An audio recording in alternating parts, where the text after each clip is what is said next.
For people who've already done that, it's really important that they get their booster when it's time for them. So for people who've gotten the Pfizer or Moderna, gotten both of them, you want to wait 6 months and then get your booster. So if it's been 6 or more months, definitely get your booster now. If you've gotten the Johnson and Johnson, you want to wait 2 months since you got that first shot. And if it's been more than that, definitely go get your booster now.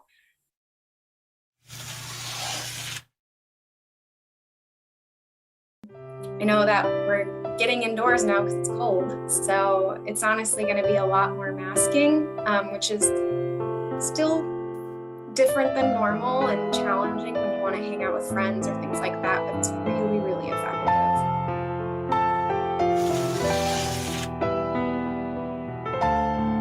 Also, still recommend being really diligent about washing your hands for 20 seconds, especially if you've been out of the house and you come back. But that's mainly it. It's all stuff that we already know that we're expecting with the data we've gotten with other variants will be effective with this one as well.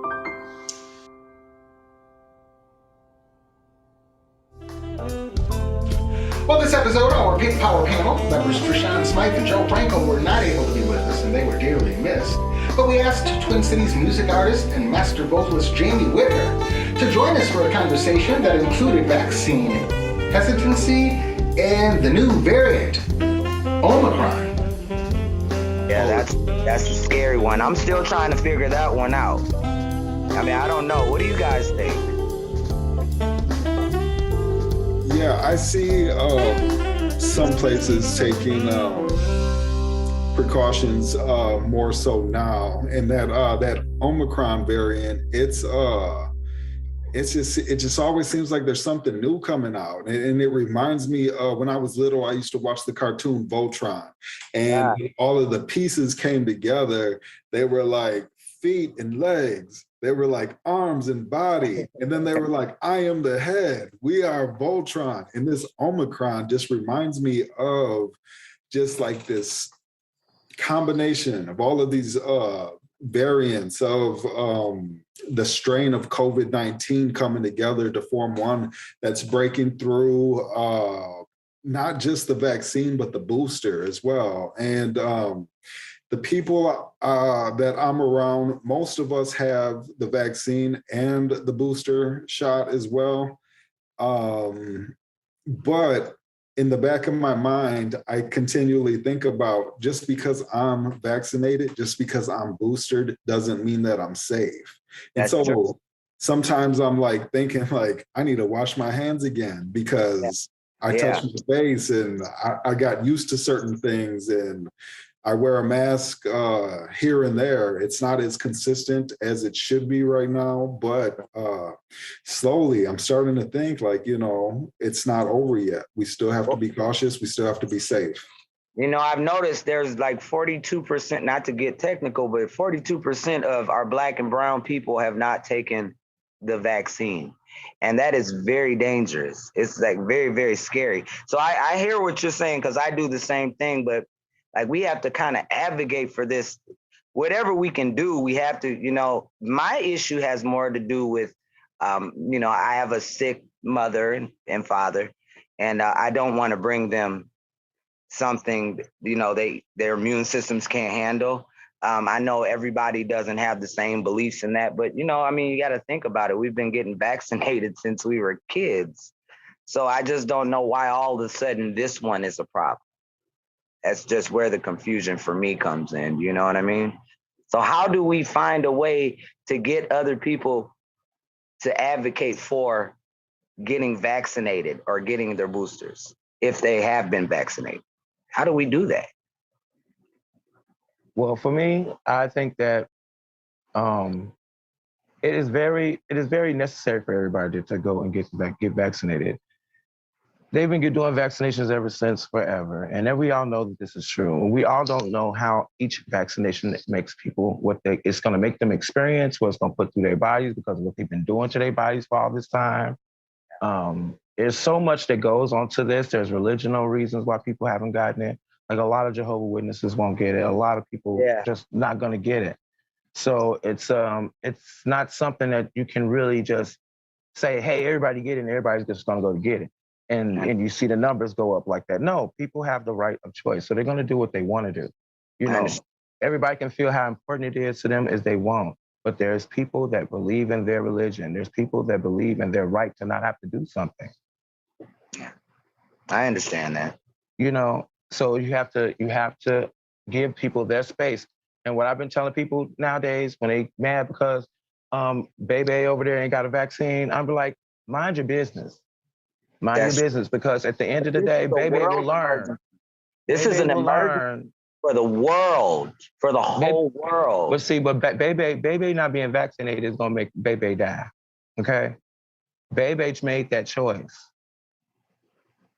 It doesn't matter if you're vaccinated, he's vaccinated, and he's vaccinated. If you went into baby's space, you could kill her before she could kill you. I understand. So it's more of we have to think in a higher spectrum of people having, like I sit and I think about, like, not like I'm God, but I try to sit and think about when I read the Bible and I read different things. God gave us the right to mind our business. I understood. And the thing is what we have, if we're trying to get somebody to do something because you think it's for their good, if they feel like doing it, great. If they don't, let them be, because now you are in a space of judgment. Now you're playing God, you know, and that is a bad space to be in. So the thing is if you know that they're not vaccinated and you don't want to feel like it is, this is why I think it's getting to the space where a lot of people get mandates so they can see if you've been vaccinated, see if you can be around other people that are. That makes sense to me to a degree. I think that makes sense, especially in the medical field. I think that they all should be protecting themselves so that they can continue to help others. If they get sick and die, then we lost another doctor, you know?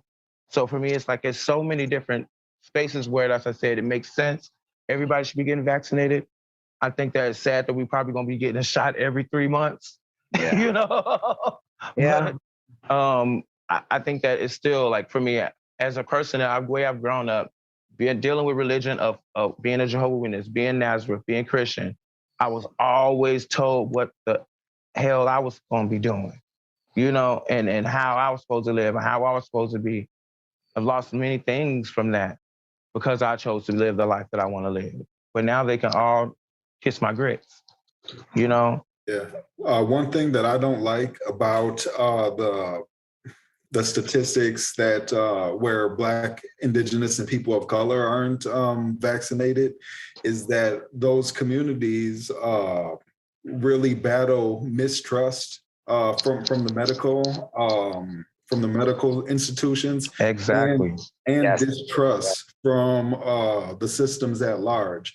And so when we have mistrust and disinformation or misinformation, we can't make an educated decision. And so that is one thing that really bothers me about that equation. We do have the right to choose whatever it is we see fit, but with the playing field has to be level for us to make educated decisions, whether we choose to get it or whether we choose to not get it.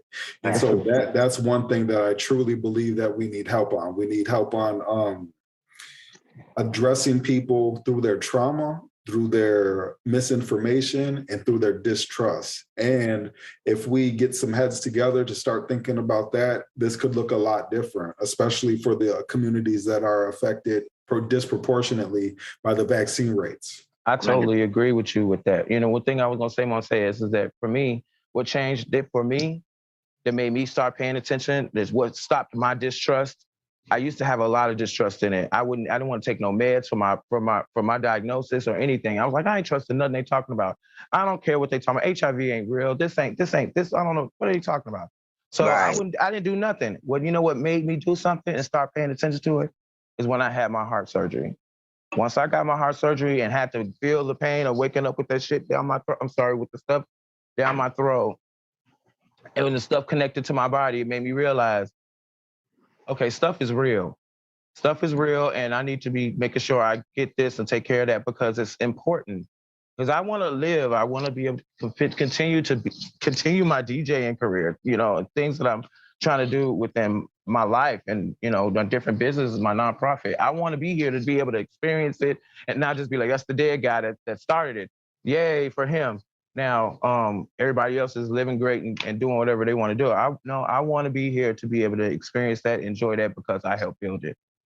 I understand.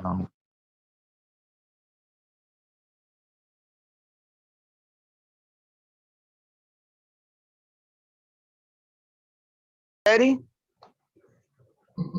Silent night, holy night, all is calm. Are you guys there? All is bright, proud young virgins, mother and child, holy infant soul, tender and mild. Don't be back there laughing at me. Sleep in heavenly peace. Sleep in heavenly peace. That boy sounded good. Get it, Jamie, and don't stop until you get enough. Okay, my favorite. Well, thank you to Maddie Laidlaw and our Pink Power panel. Remember, if you or a loved one still needs to get the COVID-19 vaccine, visit the Vaccine Connector at the website listed below. Today we talked about vaccine hesitation, and we received an Omicron education.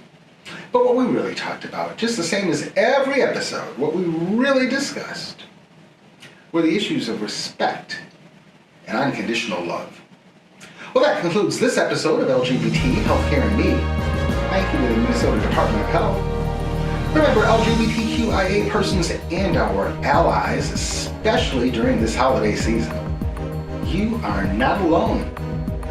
You can find us 24/7 at our brand newly designed website, www.equitynewsnetwork.com. And in St. Paul, you can find us on Comcast channels 14, 15, 16, and 19. Find us on our YouTube channel, Todd Barnes Reporting. And don't forget to smash that like button. And remember to hit subscribe. Last episode, we asked you to leave comments on our YouTube channel, and you did, and we loved them. Leave some more. Happy holidays, Alphabet people and our allies. Until our next episode, and until we meet again, it's my hope we dish up some respect and lean in toward love. For all of us at ENN, Todd Barnes, reporting.